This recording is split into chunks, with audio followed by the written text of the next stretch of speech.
Good afternoon, everyone, and welcome back to our Monday live streams. We've been gone for a couple of weeks, and it's great to be back. Well, we haven't been gone for a couple of weeks, but we've been not live streaming for a couple of weeks. We had Labor Day, and then last week, Jerry and I were actually in Flagstaff, Arizona, absolutely gorgeous town, for his sibling family reunion. So it was really fun. We had a great time. Cooler weather there. We had a major heat wave while we were gone, but there it was around 75 or 80 degrees. So glad to be back with y'all today. And great start, excuse me, our first live stream of September off with you, talking about falling into September gardening. There's still plenty of things left to do in the garden this month. So very excited to share that with you today. And thank you so much for joining us. So I want to just say hello to those of you here in the chat. Always great to see Kim here. She's local in Southern California. Clayton, great to have Clayton here from Monterey, always sharing his expertise on pest and disease control. Of course, Nisha and Cliff are our faithful moderators in the chat, keeping us all on track. Down in the mountains, great to see you here today. Always great to have you on. Terry, good to see you. Amy, Julie, so many of our regulars are here. And yeah, we just had some sirens go by, so excuse the noise there. But we're going to start off with just kind of showing you a little bit of the garden. Camera guy is on the garden cam down below. And like I mentioned, we had a crazy heat wave. It was literally 110 degrees for about 5 or 6 days. So it was pretty darn nasty out there. And we can see down there in the garden, and man, when I had so much pruning to do when we got back, you can see there in the pollinator garden, looking good now. But when we got back, the zinnias needed deadheading, the dahlias, so many brown, dry, crispy leaves. So we've done that over the past week. And the flowers are just popping. We're enjoying the pollinators, the bees, the butterflies. The birds are coming in. And this week, it is a very comfortable mid-70s and 80s before we get into the 90s yet again next week. So Jerry's doing a great job with the garden cam there. Off to the right side, or maybe it's the left side of your screen, I'm not sure, the chill zone.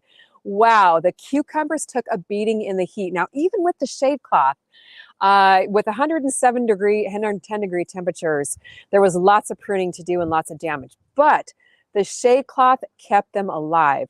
So pruning is a great thing to do after a heat wave. Hopefully you watched our heat wave recovery video.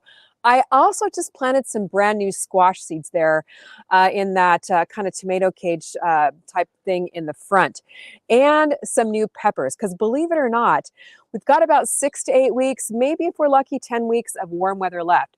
So you southern gardeners, keep on planting those warm weather crops. And Jerry, oh man, that amaranth is so tall. I think it's about maybe 10 or 12 feet. So I have not seen the top of it from there. That's a great view there, camera guy.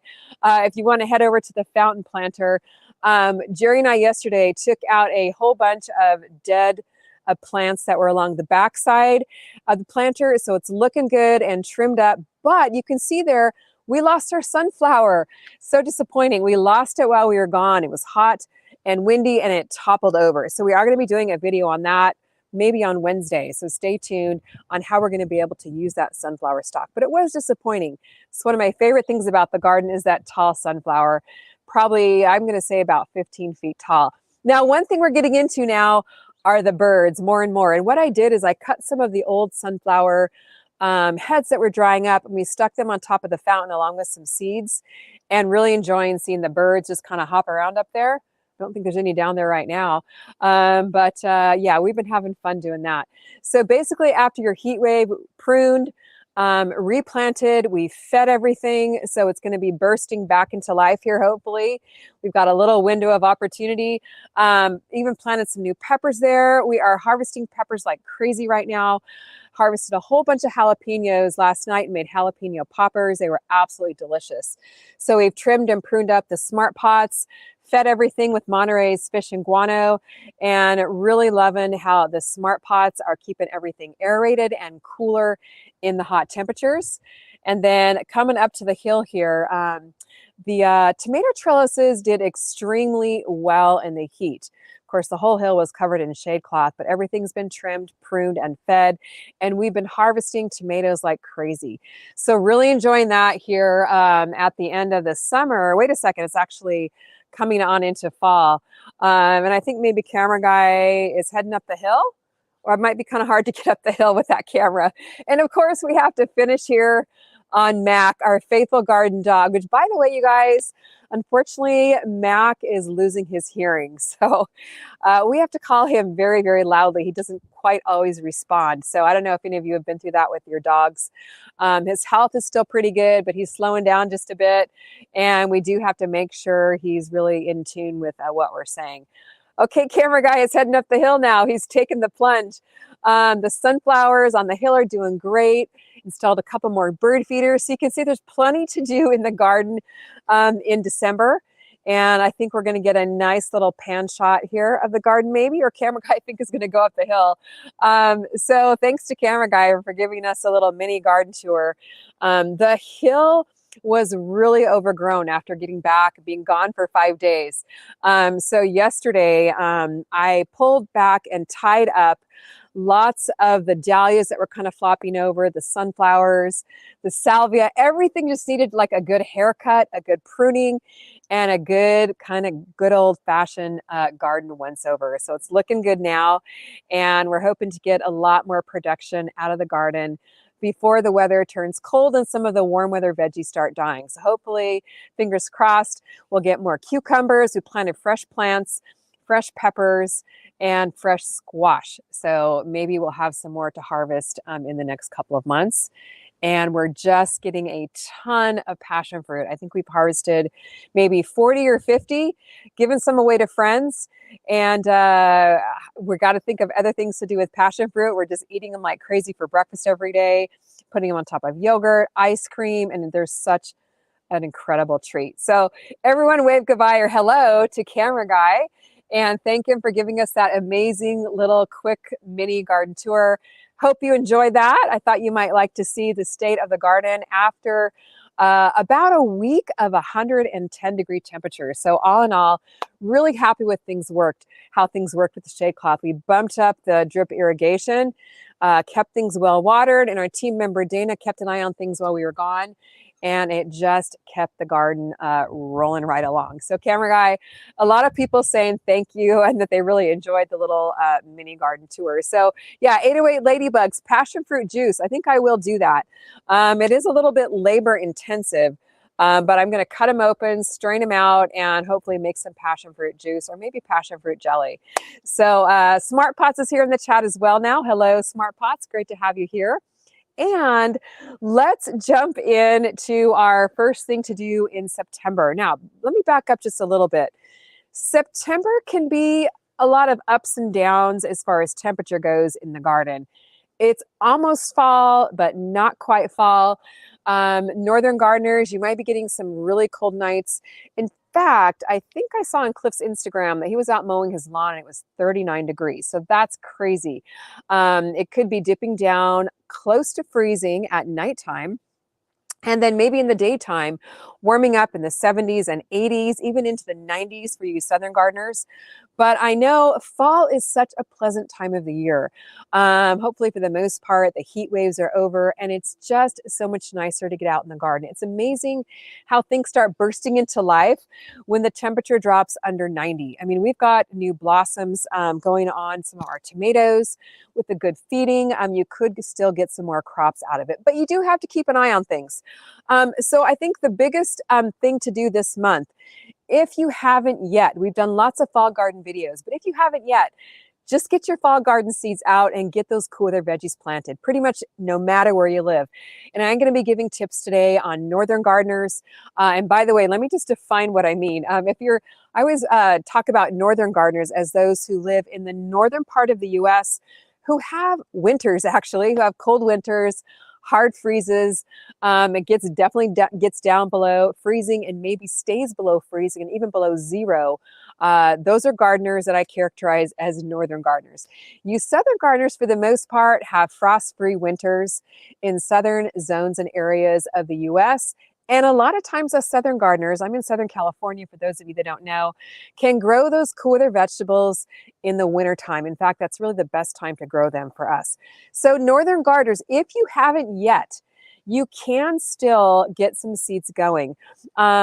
If you are, say, have 6 to 8 weeks maybe of some weather left before frost, direct seed your other veggies, quick growing veggies like lettuces, peas, radishes, and that's actually my next point is to direct sow. So I think I'm just going to combine those 2 points right here.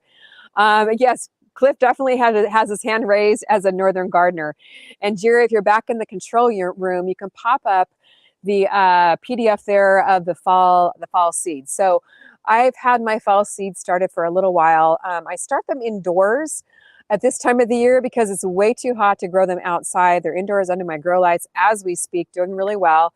You'll see them behind Jerry if he pops back onto the screen. But there I've got like some kale, some brassicas, some broccoli, cabbages, all the things, all the larger or, not quite as quick growing vegetables from my fall garden seed collection are there. And probably about mid-October or maybe the end of October, once things consistently cool down here, those little seedlings will be going outside in the garden. But you northern gardeners, you may want to go ahead and direct sow some things right now, because if the roots are established before the frost hits, they're going to have a much better chance of surviving those first light frosts of winter. And you may have caught our direct seed video that we posted last week. If not, go back and watch it. Leave us a comment. Let us know what you're going to be direct seeding. But I did direct seed some carrots right here. Jerry, you could pop up the PDF of that, of carrots in the Smart Pot. It's a great idea at this time of the year to utilize your Smart Pots. The carrots are already popping up. They've been in partial sun, partial shade here because we're still getting, the warm weather. But while we were gone, I had them covered and in a bin of water, so they soaked up and did not dry out. But definitely get your crops direct seeded. The root vegetables are a great fall crop to direct seed right now. They typically grow fairly fast, except for the carrots. But radishes are a great one to direct seed. I've got some in my 10-gallon Smart Pot right behind me here. I interplanted that with some tomatoes. Get your beets planted, your carrots, which definitely need covered so the soil stays moist, but utilize your Smart Pots because they're portable. So if you've got those hot days, you can move the Smart Pots into the shade, which is exactly what I've been doing with my carrots right back here. But also it's a great way to expand your garden space. Now here I am on my Smart Pots container garden. We've got little shorty back here. We've got several 5 gallons, a couple of the 15 gallons and the 10 gallons. I mean, really the sky's the limit. You can customize the size Smart Pots to the space that you have. So if your garden beds are full, plant in some Smart Pots so you can expand your garden and even transplant from your Smart Pots out into your raised beds as you empty your raised beds out from your warm weather veggies. So always a great idea to do that. Get them going now, and that way you've got vegetables to harvest into the fall and winter months. Now I see lots of questions flying by. Ramona, the hummingbirds love my scarlet runner beans. I really hope to get a great first-time harvest.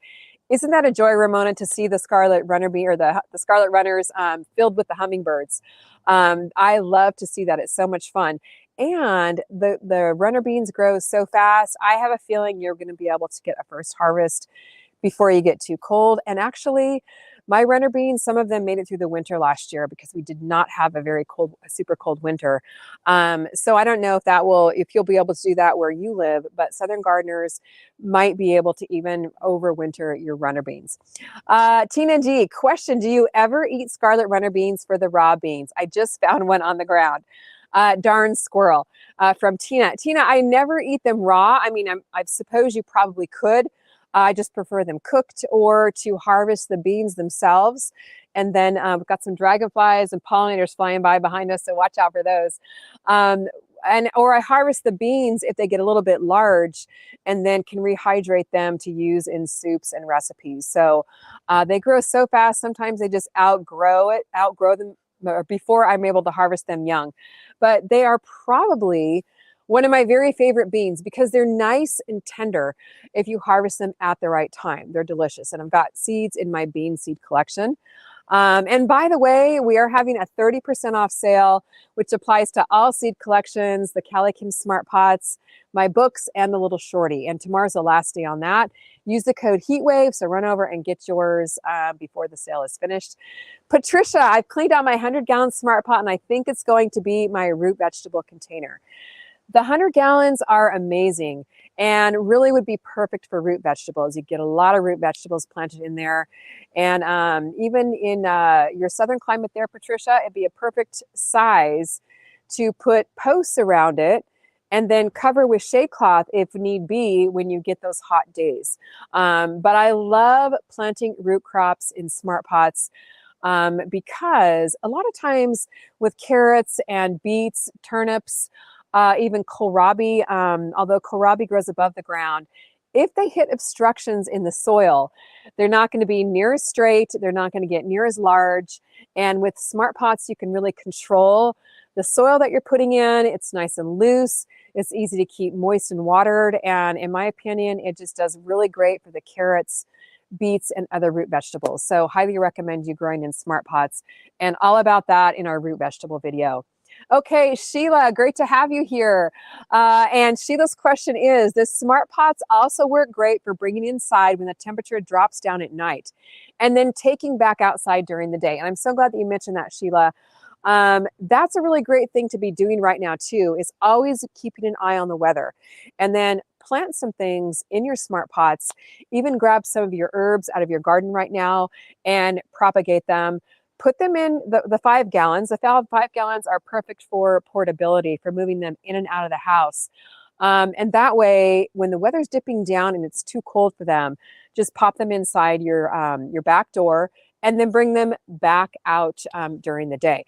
One of my favorite things to do too is I always start a new round of tomatoes at this time of the year, especially the dwarf tomatoes, like the Tiny Tims from my container garden and from the late summer garden, because you can bring those inside and then grow them under grow lights all winter long. And it's so much fun to see tomatoes growing inside. In fact, they're also in my indoor garden seed collection. So plan ahead about 6 to 8 weeks. Think about what you can grow right now and then be planting and starting those seeds, now here in September. Okay, Terry, can we direct sow beans now in Southern California? Yes, you absolutely can. I haven't direct sown any beans right now because we've had our fill of beans this summer. And I wanted to start some other things in those spaces like squash and cucumbers, because that's what we really eat the most. But yeah, you definitely can.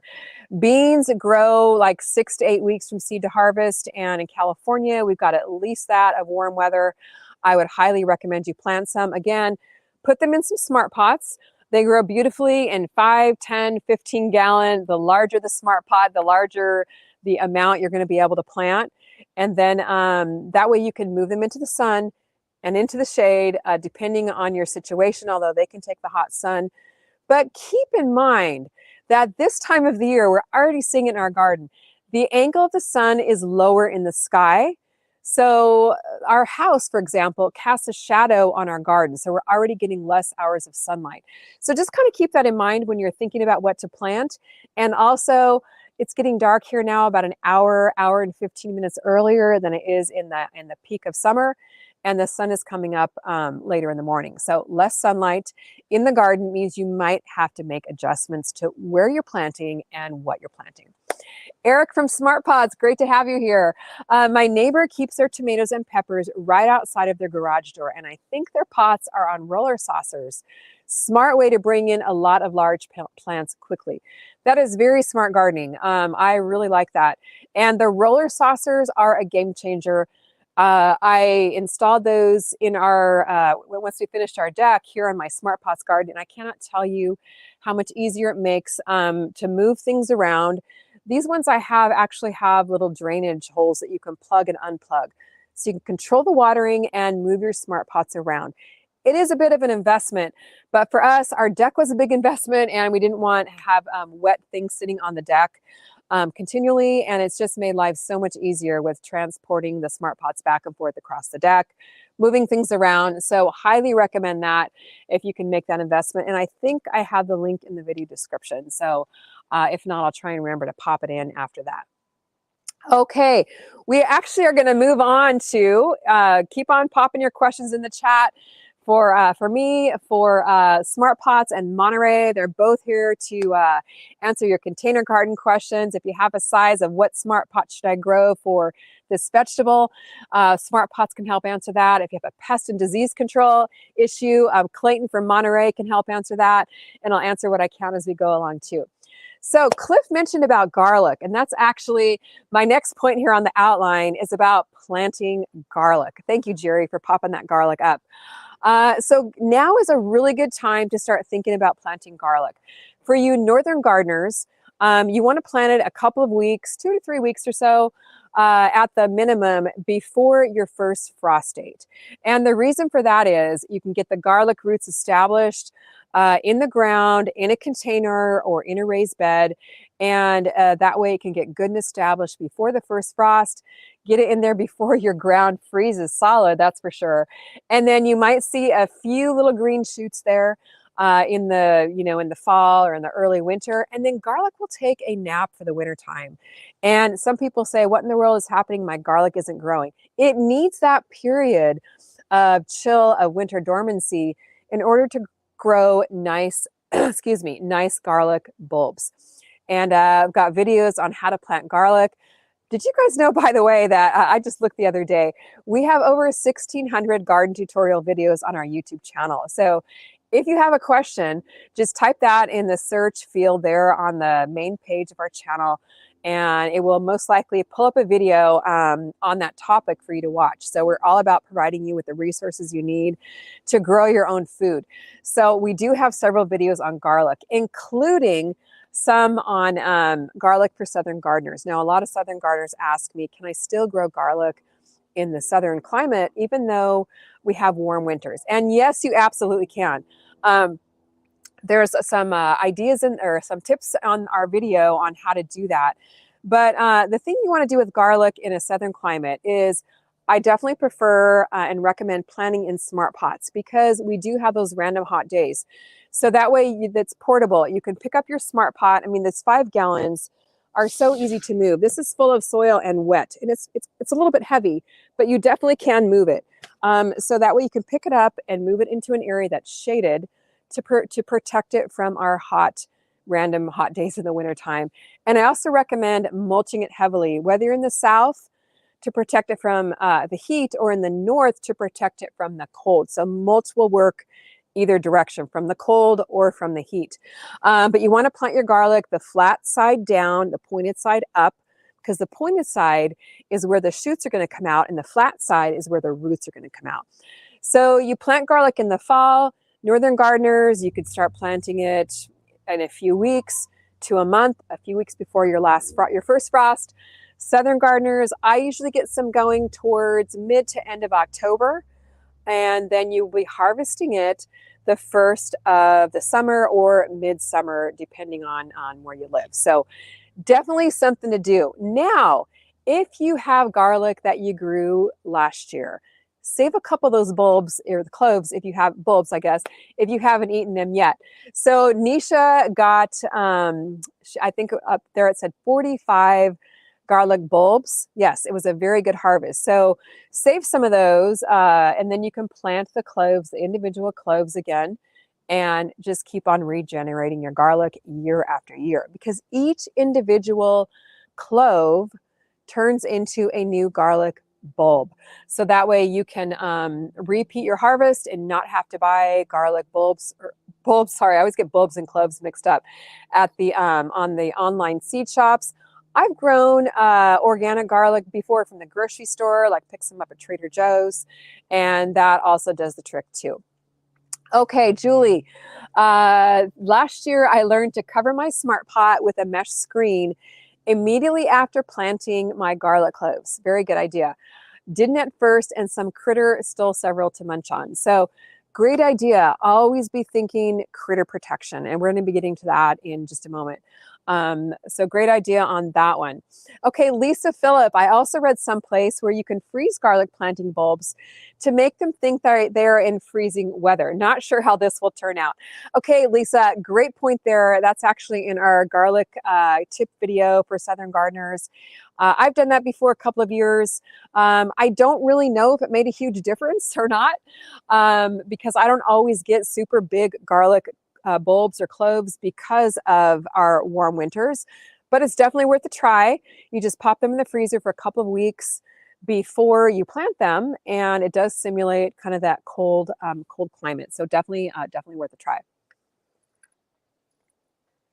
Okay, what I want to talk about now is about fall pests. So obviously we've just come off of a long hot summer for many of you. And as the temperatures cool down, it does definitely help with the pest protection or with the pest issues. But don't discount that you still do need to protect your garden from pests. Of course, when we got home, man, when the temperatures are hot, the pests just seem to come out in droves. They know that your plants are stressed. Especially with the extreme temperatures many of us have had this summer. Our plants have taken a beating, and when our plants are stressed, the pests come in, they're attacking those plants. We had tons of like the cabbage loopers, spider mites. We have tons of aphids when we got back. We had those cutworms. They just seem to know that the plants are stressed and come in and attack. However, don't give up on your plants, because they definitely can still be saved, and keep a wary eye out for the fall. For maybe they're tapering off at this point, but you still don't want to give up completely on that. So definitely keep your Monterey products on hand. I sprayed the aphids with the takedown, the Monterey takedown. Jerry, if you want to pop up those Monterey products, these are 3 that I really recommend you keep on hand. And you guys, I use them because they work. The takedown I absolutely love. In fact, we had so many ants all over the garden after the heat wave, and I was walking around with my little spray ball of takedown, spraying the ants like crazy, and it took care of them in an instant. It kills on contact. So the aphids, the ants, anything that is a sucking insect, the takedown will work on immediately and kill on contact, and you will not have to deal with continually spraying over and over and over. So that works really well. Make sure, though, that you're spraying in the evening. Do not spray in the middle of the day. You can cause UV damage to your plants. So always, anything you spray in the garden, spray in the evening. So the takedown for those sucking insects, for ants, and I use the garden insect spray. It works fantastic for the chewing insects, the cabbage loopers, the leaf miners. It's amazing because what it does is it sinks down into the membrane. I'm sure Clayton is on here. He could tell exactly why the garden insect with spinosad works so well. But it soaks into the plant's membranes, and it will actually stay on the plant for a couple of days. So that way it works for 2 to 3 days, takes care of anything that might be chewing or sucking within the plant itself, and just gets rid of it. One of my garden go-tos for years has been Sluggo Plus. In fact, I have to tell you guys, I planted some squash maybe 2 weeks ago, and I forgot to put Sluggo Plus down. We're getting ready to go out of town, and guess what? They got the squash as they came up. So I learned my lesson. I planted again yesterday and put Sluggo Plus down, and it does the trick. As the seedlings come up, they're not getting chewed off. So we're talking the slugs, the snails, the earwigs, the pill bugs. It just takes care of all of them. So especially when you're getting your fall seedlings planted right now, you might have just a really short window of opportunity for those seedlings to grow. You definitely want to make sure you're protecting your pests, or protecting your plants from pests, because if they get eaten, you might not have time to get new ones going before the weather gets too cold for you. So highly recommend grab some of those over at Monterey Lawn Garden.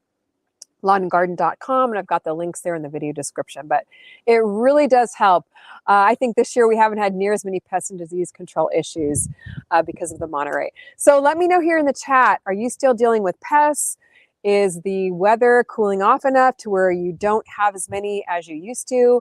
And also don't forget the critter control too, the shade cloth and the little net bags work great for the squirrels and the gophers. Lay your hardware cloth down. If you're refilling your raised beds, take a moment to lay that hardware mesh cloth down on the bottom to prevent gophers from coming up from the bottom and grabbing your plants.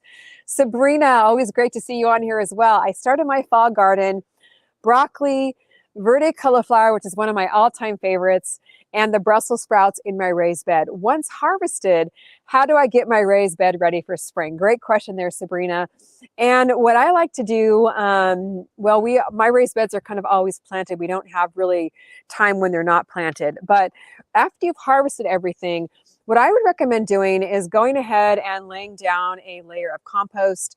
And if you've got some fall leaves, maybe a couple inches of compost and a couple inches of fall leaves. That way, as you get the precipitation over the winter time, it will break down those leaves and just get that good organic matter broken down in the soil. And then once things start to warm up in the spring, your soil thaws out, you can top off your beds, add more compost. You can even add in there some worm castings, some more fall leaves, and we've got all kinds of videos on how to refresh your raised bed in the spring. So definitely make sure you go over and watch those. But I always recommend covering your soil when you're done, pulling out your veggies with some type of mulch, either fall leaves, straw, shredded straw, because that way you avoid erosion over the winter time and rinsing away or washing away your precious garden soil. So definitely do that. Get them covered with some mulch if at all possible. Okay, Carmen, what size smart pot for spaghetti squash? Spaghetti squash could be a large vegetable, so I probably wouldn't plant it in any less than a 10-gallon smart pot, and those you can grab over on our website. We've got some down in here, which I grew a beautiful Golden Jubilee and tomato in all summer. So when you're thinking about what size smart pot, you want to think about the size of the vegetable that you're growing. If it's a large vegetable, you do want to grow it in at least probably a 10-gallon pot or up. But the good thing about smart pots is because it has the aeration of the fabric, you can generally get away with maybe a little bit smaller of a pot than you would if you're planting in a traditional container, because the roots don't get root bound, which means they wrap around that container and they get stunted. You're constantly having to transplant when you grow in a plastic container. With smart pots, you don't have to do that. They air prune and they have like this beautiful fibrous root system. In fact, if you saw our recent fig tree video, you'll see when I pulled that fig tree out of the 20-gallon smart pot, it was not root bound at all. The roots were absolutely beautiful. Nice fibrous root mass. It was growing in that pot for about 6 months. And in a normal pot, I would have been having to transplant it. But I was able to pull it out, put it in the ground right here below me where I'm standing right now, and it just looked absolutely beautiful. Curtis, great to see you on here today, Curtis. Last year, the pests wreaked havoc on my rookie season. This year, despite the heat, no problems. Go figure. The rookie season can always be a challenging one, so I'm glad that you didn't give up and kept on going. And it is really funny how things change from season to season. I'm curious to know if you did anything differently, if you used any type of pest control and did that differently this year. And if so, how that, what that was. But it's always good to experiment, try new things, and then adjust as you go. Okay, let's talk about the next thing that you really do want to start doing in the fall. If you haven't yet, I highly recommend that you start composting. Okay, you might be pulling out some of your old plants. I like to compost in the Smart Pots compost sacks. This is their urban compost sack, which fits really well on a balcony or a deck. It's about a 50-gallon size container, and way easier to collect what you need for the urban compost sack. And you don't even have to fill it all the way up if you don't want to. You can gradually fill it as you have materials. But as you pull out your old plants, don't wait till next spring to start composting. Start composting now. And we've got a composting playlist with, I'm going to say maybe 50 or 60, I think, composting videos on there. So go and watch some of those, but just start pulling out your old plants. You can throw them in the compost sack, chop them up with a shovel, throw some leaves in there, throw in some used coffee grounds, and even if you don't get your compost sack filled all the way up, at least you're starting the composting process. And actually, when we were out visiting Gary in Maryland just a month or so ago, we did a whole video on compost, and Gary's got tons of compost out there, but we talked about composting in small spaces as well as composting in large spaces. So watch that video. Depending on what space you have, you can even compost in a 5-gallon smart pot, and I've got a video on that as well. But just start collecting your materials, throwing them in a pile, throwing them in the compost sack. And as the winter progresses, a lot of northern gardeners ask me, can I still compost in the winter time? And you absolutely can. Throw them aside, throw a little bit of water on it, and over the winter time, they'll get, they'll freeze, thaw, which will actually facilitate the breakdown process. And that way, by the time you get to the spring, instead of having no compost, with a little bit of effort, you're going to have compost for your garden bed in the spring. And I think composting is such a fascinating process. How you can take trash, something you'd be throwing out, and then make it into something that you can feed your garden and in turn feed you. In fact, I've got a whole sink full of compost scraps that we're going to be making a new compost pile in the next couple of days. Little side note, my neighbor is a caterer. So she actually had a breakfast on Saturday and said, do you have a use for 15 dozen eggshells? And I'm like, yes, I absolutely do. So she saved them for me in a plastic bag, and those are going in the compost as well. So that was a real gold mine too. You can ask your local coffee stores for used coffee grounds and throw those in your compost. Collect your fall leaves. There's so many different ways that you can compost, and cut back on the amount of fertilizers you're purchasing, and make your own black garden gold. Yes, absolutely. Concrete jungle. I couldn't agree more. It's good for the soul and for the bank balance. Yeah, it's a great way to put it. You can save yourself money. The cost of everything is going up, and it really does feel good to know that you're not sending as much trash to the landfill. Plus, it's actually a good workout when you get out there and turn your compost pile. And the compost smells amazing. I know, you're a gardener when you love the smell of soil and of compost. It's just really a satisfying process. Okay, Eric, I'm blown away by how many kitchen scraps are diverted into my compost sack, almost a gallon a day. Yeah, it's pretty crazy. When you start just having a little compost bin under your kitchen sink. Actually, I've been keeping mine in my refrigerator lately because we've had some fruit fly issues. A little bin you can keep in there, fill up. As you're chopping up your vegetables that you bring into harvest, you're throwing in your tops to your peppers, or your cucumber slices, your tomato cores, your eggshells, anything that you can use in the kitchen except for your dairy and your meat. And it's amazing how quickly those compost scraps add up. Southern Sky, my sister even gives us their coffee grounds. It's always nice.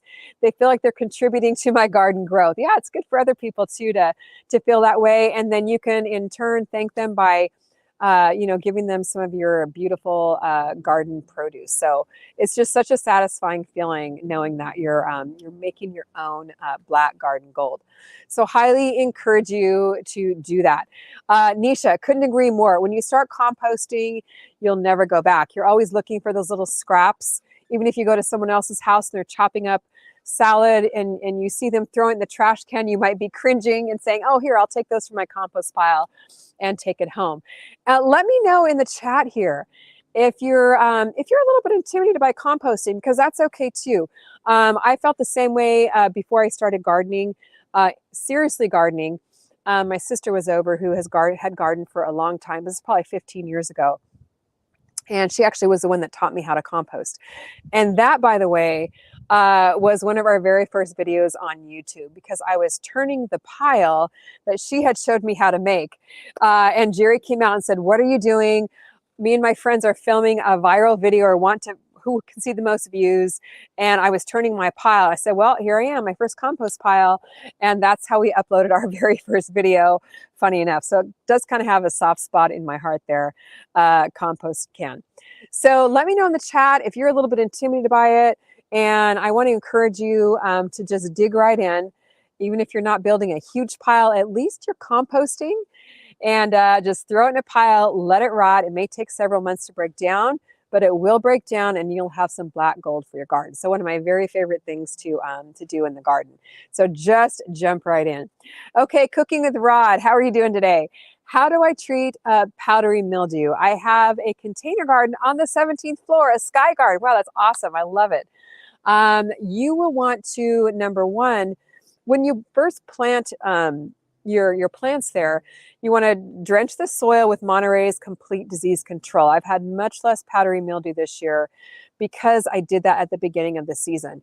It coats the roots of the plants. And again, Clayton here in the chat can tell us why this works. But it actually provides a preventative measure against diseases. Now, you might still have some pop out, which I did as well. At that point, you can actually spray the leaves of the plants with the Complete Disease Control. Always spray in the evening, again, to avoid the UV damage. But it really works great to eliminate powdery mildew. So definitely recommend having that in your garden tool shed as well.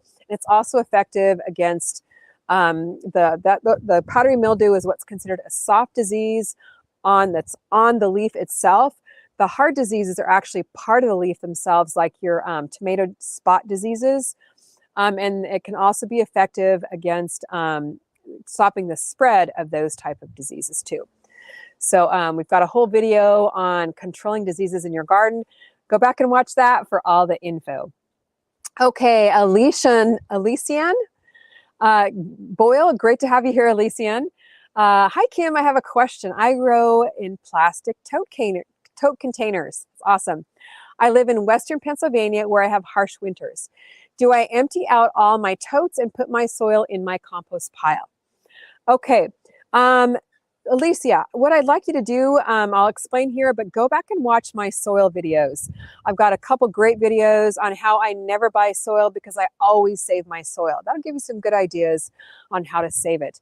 I definitely would not put it in the compost pile. You want to save all your soil because you can reuse it. Now, your tote containers, they may take a beating out in the wintertime. If you leave them out. So what you could do is grab yourself an extra trash can, a nice heavy duty trash can, and dump all your totes into the trash can. Or alternately, you could put your totes maybe in a sheltered location in your garage, or cover them with a tarp on the side of your house if you don't want to empty all them out. But you definitely do not want to toss your soil. It's your biggest investment.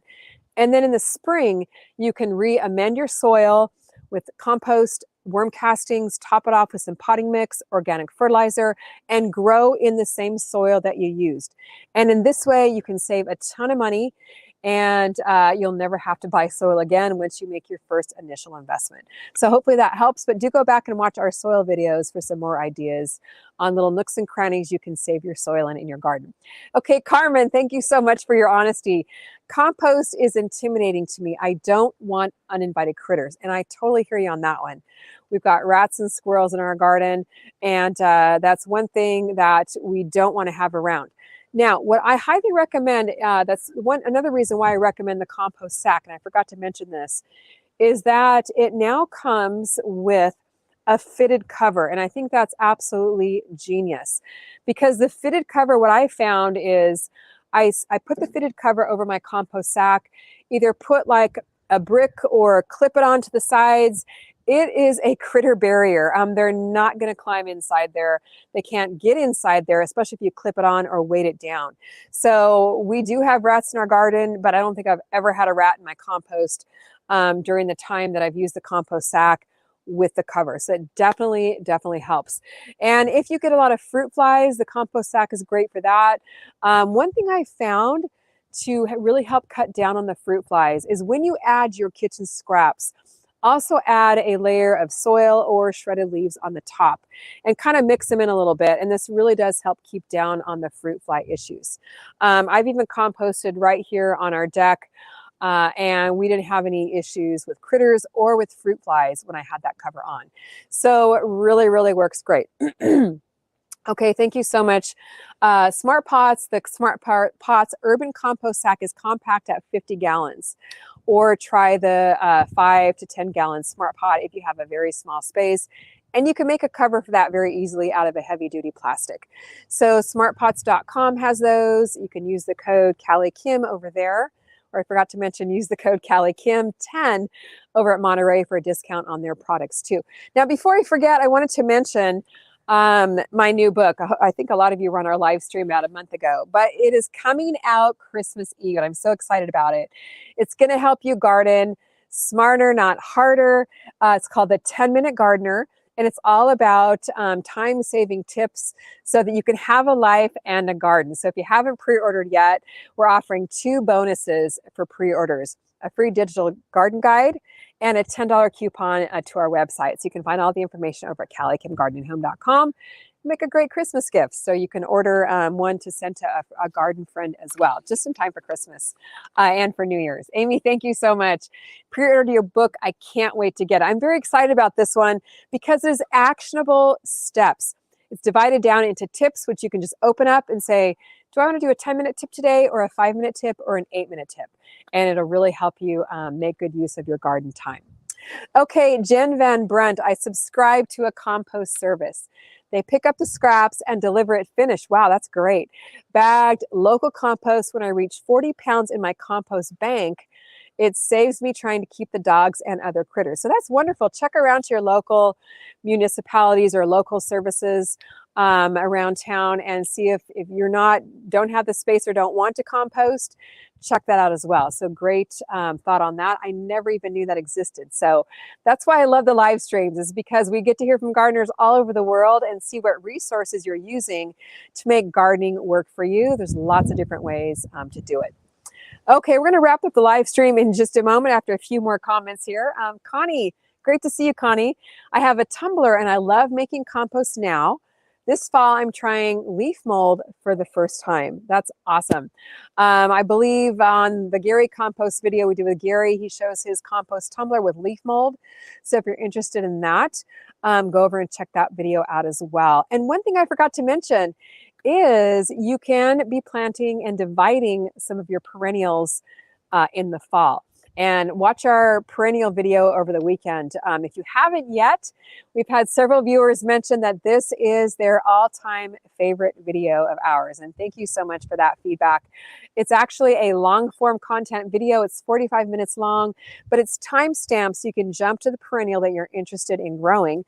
So sit down, grab your popcorn, grab your favorite beverage, and enjoy and hear about some of the perennials that you can divide this fall for more supply next spring. Kim, thank you so much for pre-ordering as well. I can't wait for your new book. I had to buy the digital copies of your other book because I already wore out the paper copies. That's awesome. This one is definitely one you're going to want to be taking out in the garden with you, because it's going to get dog-eared and worn and probably some dirt on it too, but that's okay. That's what gardening is all about. Okay, guys, thank you so much.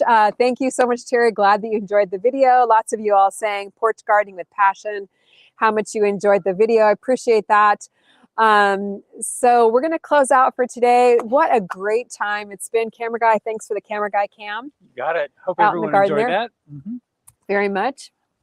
And I wanted to take a quick minute and just tell you all about, point out one thing to you. If you go to our YouTube page, if you click on Kim's icon next to the videos, there's a tab there called Community. And we're really putting some energy into that. It's really fun. We do things like we post behind the scenes pictures. We take poll questions. We take survey questions. We have quizzes. And we even now are going to start a little bit of a, how do I say this, but like, what easy topics would you like to see us do a quick video about? You know, not something huge, you know, like how do I install a drip system throughout my entire backyard with a solar panel with a timer, you know, not like that, but just shorter, quick things. You can put those there. We'll be posting that this week. So again, that's the community tab. It's really, really fun. And we hope to see you over there. That's it. And there's lots of fun behind the scenes pictures. So do make sure you check that out. We look forward to seeing you. And thank you so much for joining us. Yep. We are going to be back next Monday at the same time and a couple YouTube videos in between. So make sure you're checking out our channel and subscribe and hit that bell notification. All right, guys, great time today. We'll see you next time. Bye-bye. Bye.